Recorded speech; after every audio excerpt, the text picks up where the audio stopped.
Kunigas Čarlzas Kopensas S.J. Protestantų reformacija, kaip jie atsirado skirtingose šalyse.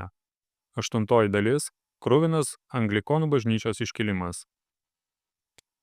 Dauguma anglikonų laiko savaime suprantamų dalykų, kad jų protėviai paliko katalikų bažnyčią dėl jos sugedimo. Jie labai klysta. Anglijoje, kaip ir kitose žemėse, žmonės buvo priversti priimti reformaciją dėl baudų, įkalinimo, terorizavimo, kankinimų ir ešafoto, tam pasitelkiant ir samdinius iš užsienio. Visas procesas buvo lydimas šmeižto, nesusipratimų ir visų įmanomų apgaulės būdų. Pažvelkime į istorijos faktus. Kai Henrikas VIII mirė 1547 metais, Anglijos žmonių tikėjimas vis dar buvo toks pats, kaip ir beveik prieš 1000 metų, kai Šventasis Ostinas su savo vienuoliais atnešė jį iš Romos. Tiesa, esantis valdžioje daugiau nepripažino popiežiaus karalystės bažnyčios dvasinę galvą, jo vietą uzurpavo karalius. Bet žmonės, kaip ir anksčiau, laikėsi senųjų tikėjimo tiesų. Lingardas rašo, kad išsklaidytų šios prietarus, Henrikas išleido nurodymus, kad pats popiežiaus vardas būtų kruopščiai pašalintas iš visų knygų, naudojimų viešam garbinimui, kad kiekvienas mokytojas uoliai skiepytų naują doktriną kiekvienam jo globai patikėtam vaikui, kad visi dvasininkai nuo vyskupo iki kuratoriaus kiekvieną sekmadienį ir šventadienį mokytų, kad tikroji bažnyčios galva yra karalius ir kad autoritetas, kuriuo iki tol naudojosi popiežius, yra valdžios uzurpavimas, kuriam karaliaus pirmtakai pakluso dėl savo neatsargumo arba baikštumo. Kad kiekvienos grafystės vyriausiai teisėjai turi budriai stebėti dvasininkų elgesį ir pranešti tarybai vardus ne tik tų, kurie apleistų šias pareigas, bet ir tų, kurie jas vykdytų tik apsimestinai ar abejingai. Bet kokiam nepasitenkinimui nuslopinti buvo organizuotas šnipų tinklas. Daugelis kunigų ir pasauliečių dėl pasipriešinimo šiai tironijai buvo nubausti mirtimi. Anglijos šiaurėje opozicija buvo tokia stipri, kad vienas po kito kilo keletas sukilimų. Tačiau Norfolko hercogas, padedamas disciplinuotų karių, nuslopino prastai organizuotus maištininkus. Kai atviras pasipriešinimas buvo palaužtas, o piliečiai buvo sukaustyti baimės, karalius išleido trumpą tikėjimo tiesų išdėstymą 6 punktais. Kruvinai šešetą, kaip jį vadino netgi pats Frude, nes tie, kurie nesutiko su bent vienu iš jų, buvo deginami ant laužo. Katalikai, kurie atsisakė prisiekdami pripažinti Henriko aukščiausią dvasinį autoritetą, buvo kariami arba ketvirčiuojami. Tais laikais šalyse, kurios dabar yra protestantiškos, nebuvo jokio laisvo pasirinkimo. Po Henriko mirties jo sostą paveldėjo sūnus Edvardas VI, 9 metų berniukas. Iki jis taps pilnamečiu, jo pasaulietiniu globėju tapo Somerseto hercogas, o dvasiniu Cranmeris.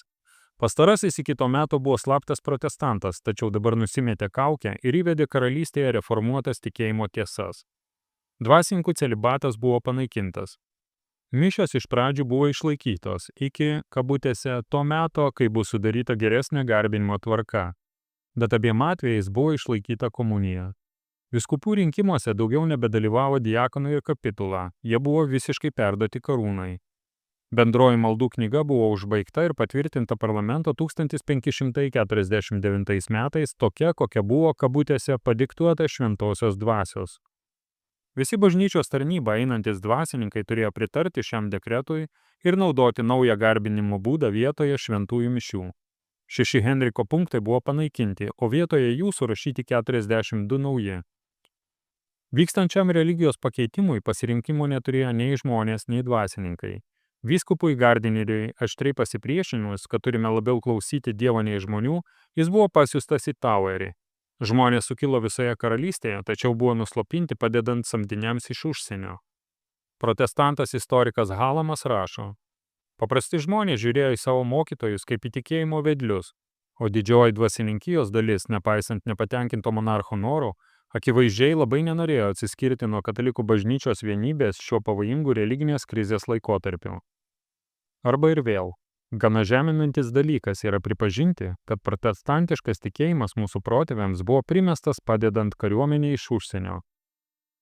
Edvardas mirė būdamas jaunas 1553 metų Liepos 6 dieną, bet jo mirtis buvo laikoma paslaptyje iki to meto, kol į jo vietą nebuvo galima pasodinti kito protestanto. Laimiai, Arundelio erlas teisėtą paveldėtoją paskelbė Henriko dukrą Merę.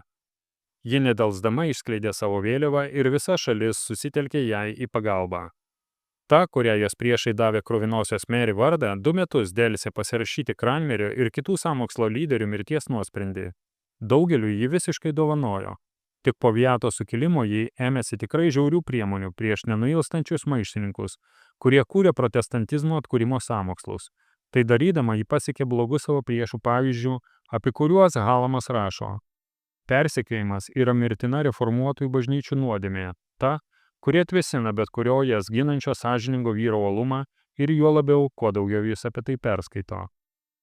Beveik visa angliška literatūra 300 metų buvo sąmokslas, slepianti šią tiesą. Žinoma, Mary atkūrė katalikų religiją, kuria vis dar tikėjo 11-12 jos pavaldinių. Ji iš naujo paskyrė tuos katalikų vyskupus, kurie buvo likę ištikimi. Vedė vyskupai ir dvasininkai pasitraukė iš pareigų arba buvo pašalinti. Cranmeris buvo tyčia taip pakeitęs kunigų šventimų ir vyskupų konsekravimo formas, kad šie šventimai taptų negaliojantis. Tie vyrai, kurie buvo išventinti tokiu negaliojančiu būdu, buvo išventinti naujai ir tinkamai, kiti tapo pasauliečiais, kaip jiems ir priklausė. Didžiausia kliūtis susitaikymui su Roma buvo daug įtakingų žmonių, kurie gerai pasipelnė iš bažnyčios nuosavybės. Vyskupas Gardinis, karalienės Mary lordas kancleris iš aukščiausio pontifiko gavo leidimą palikti pastariesiems prisiplėštą turtą. Tai buvo lyg balasto išmetimas už borto, bandant išsaugoti laivą. Kardinolas Paulas, turintis Anglijos karališkojo kraujo, buvo nusiustas į gimtąją šalį kaip popiežiaus legatas. Buvo padaryta viskas, ką leido sąžinė, kad tarp visų būtų atkurta taika. Visa tauta parlamente buvo iškilmingai atleista nuo visų papiktinimų įvykusių valdant Henrikui ir Edvardui. Deja, tačiau Mary mirė 1558 metais ir sostą paveldėjo Elžbieta, kuri tapo katalikę ir prisiekė savo atsivertimo nuoširdumu. Bet sužinojusi, kad popiežius nepripažįsta jos legitimumo, ji apsisprendė pasekti blogų savo tėvo pavyzdžių ir pasiskelbti save valstybės ir bažnyčios galva. Ji rėmė reformacijos tikėjimo tiesas valstybinės politikos pagrindu ir per 44 persekiojimų metus ji prievarta primetė protestantizmą Anglijos žmonėms. Pagrindiniu savo tironijos įrankiu ji pasirinko Williamą Cecilį. Jo planas buvo toks – uždrausti visus katalikiškus pamokslus, terorizuoti dvasininkiją, paversti juos bjauriais pasauliečių akise, pašalinti neįtinkančius magistratus, atkurti Edvardo laikų liturgiją ir visą tai daryti atsargiai, pateikiant įvairias netikras priežastis. Jis sukomplektavo naują parlamentą, lordų ir bendruomenių rūmus, kuriuo atidarime karalienė pasiskolino imperatorišką savo tėvo toną, pareikšdama, kad jie elgsis taip, kaip manys esant geriausiai tinkama, bet mieliau tai darys su jų pritarimu, nei be jo. Toliau jį privertė parlamentą atsisakyti katalikų religijos. Dvasininkų ir 2 didžiųjų universitetų susirinkimas pareiškė audringą protestą prieš šią apostazę, todėl 2 įtakingiausi vyskupai buvo nusiųsti į Towerį. Likusieji, nors ir terorizuojami, nepasidavė, tačiau jų protestas buvo paprasčiausiai ignoruotas.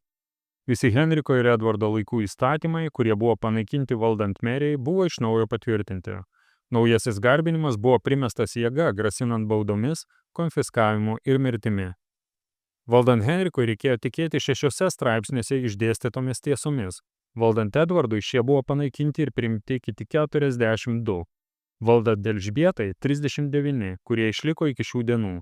Jais prisiekė kiekvienas anglikonų dvasininkas Anglijoje, bet pusė iš jų patys jomis netiki.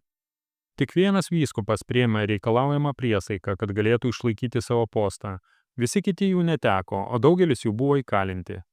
Iš žemesniųjų dvasininkų tarnybos pasitraukė tiek daug žmonių, kad kai kuriuose vietovėse atlikti pamaldas turėjo pasauliečiai, daugiausiai mechanikai. Kunigai, kurie laikė mišias slaptai, buvo persekiojami lyg vilkai, o juos sulaikius jie buvo kariami, jiems gyviems buvo perpjaunami pilvai, o nukirstas galūnės demonstruojamos viešose vietose. Tikintieji, kurie juos priglausdavo ar patarnaudavo šventosiose mišiose, buvo įkalinami ir kankinami, kad išduotų savo draugus. Tokiais persekiojimais, kurie vyko valdant keliems valdovams, protestantizmas buvo palaipsniui primestas Anglijos žmonėms. Kartą atsiskyrus nuo Romos, asmeninis tikėjimo tiesų traktavimas padalino tautą į nesuskaitomas sektas.